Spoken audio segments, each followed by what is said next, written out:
I'd like to tell you today that I got into yoga because I was searching for spiritual enlightenment, or because I wanted to be healthier, or because I really wanted to be flexible. But the truth is, I went to a yoga class because I wanted to look like the girls on Instagram. I wanted to be a size 6 on a beach with a leg behind my head and a permanent sunset in the background. Spoiler alert, that's not where this talk is going.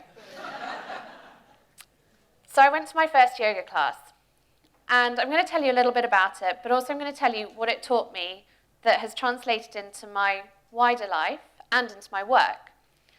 So my day job means that I spend a lot of time trotting around London, having tea and cake with brilliant, intelligent, ambitious, overachieving women. I hear about their jobs, I hear about their lives, and I hear what they're worrying about.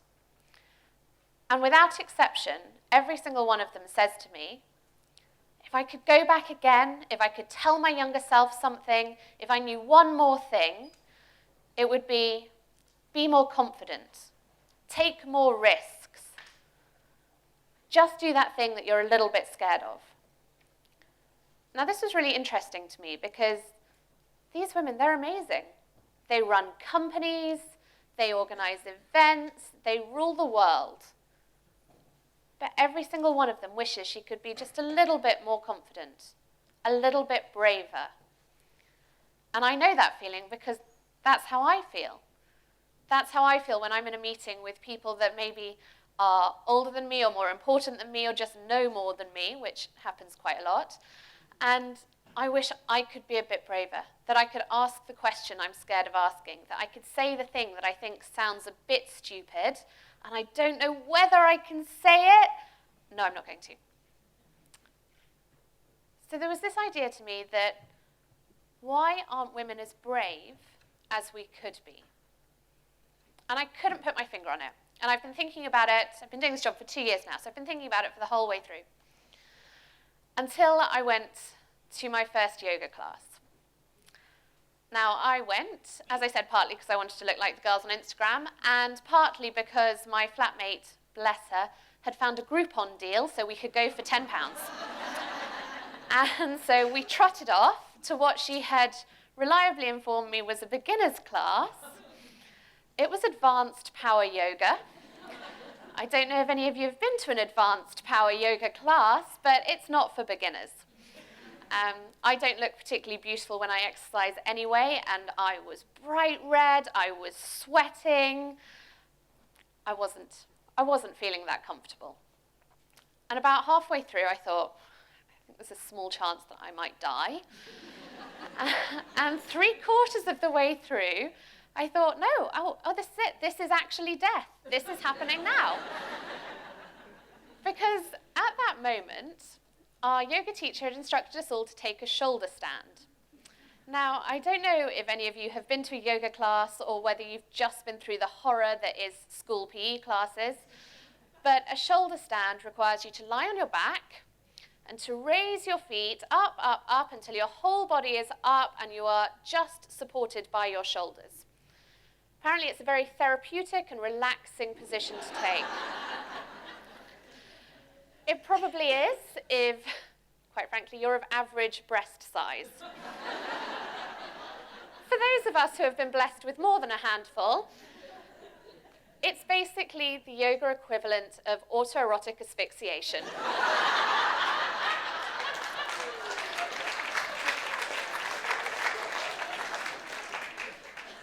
So there I was, suffocating myself, making the sort of noises that one would make if you had a pillow put over your face, snorting away, and feeling horrified,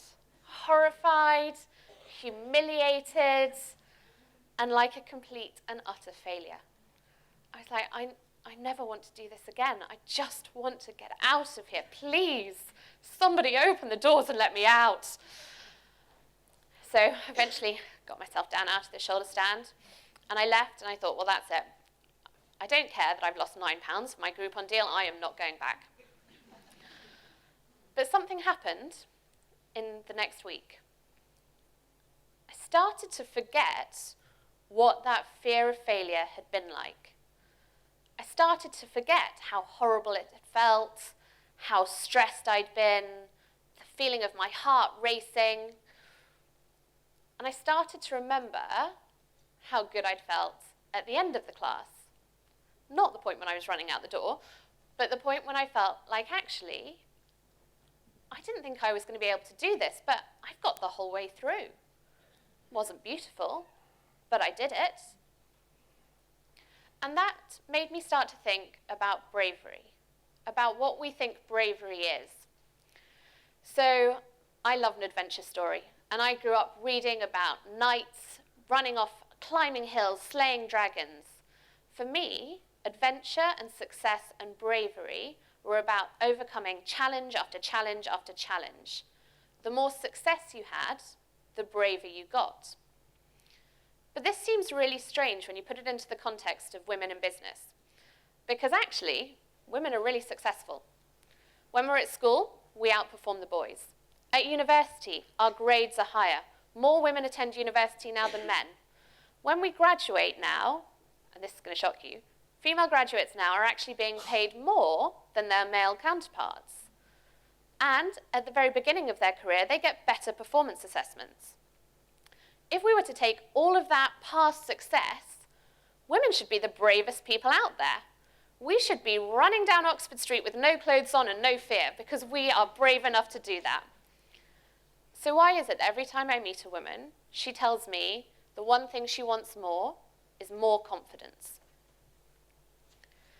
So when I'd been doing my yoga for about 6 months, I'd noticed that this bravery that was pushing me to go back and snort my way through another class was kind of creeping into the rest of my life. I was asking questions in meetings that previously I would have kept quiet in. I was asking bigger people to be interviewed for my section. I was, quite frankly, asking for more in terms of status and money from my boss. He didn't love that. But I was getting braver. And I began to wonder if maybe what we need for bravery is not a series of successes, but a safe space in which we can fail. 6 months into my yoga, I decided I was going to take it to the next step and go on a yoga retreat. So I booked myself for an entire week into the wilds of Portugal. There was no Wi-Fi, there was no internet, you couldn't contact anyone. And I did a week of yoga. I loved it. At the end of the week, the teacher came to me and she said, "Harriet, you've had a great week. I feel like you've achieved a lot, but is there anything else you want to do?" No, I think I'm fine. I think I've done quite well. I'm feeling quite proud of myself. All good. Okay, well, would you like to do a handstand? No, quite frankly, no. I can't do a handstand. And she looked at me and she said, "I didn't ask you whether you could do a handstand. I asked you whether you wanted to do a handstand." And I did. I really did. I really wanted to be able to do it. Yes, okay, let's do it. So I put my hands on the floor, took a deep breath, and I jumped, and she caught me, and I was in a handstand. Now, I'm not suggesting that you all leave here and go cartwheeling down Oxford Street. But I would like you to think, is there something that you want to do that you think you can't? Because you can. But this is what you need. You need to find a safe space where you can practice failing. Now, that could be a yoga class, or it could be climbing a mountain. It could be standing on a TED stage and giving a talk, although this one is high on the fear factor, so I wouldn't recommend it. But find a safe space where you are with people who will let you fail. And just practice it. Fail again and again and again until you are completely comfortable with failure. And then find somebody who can support you. Tell them what you want and go for it. Because you might fail. but you might also succeed, and that success might turn your world upside down. Thank you. Brilliant.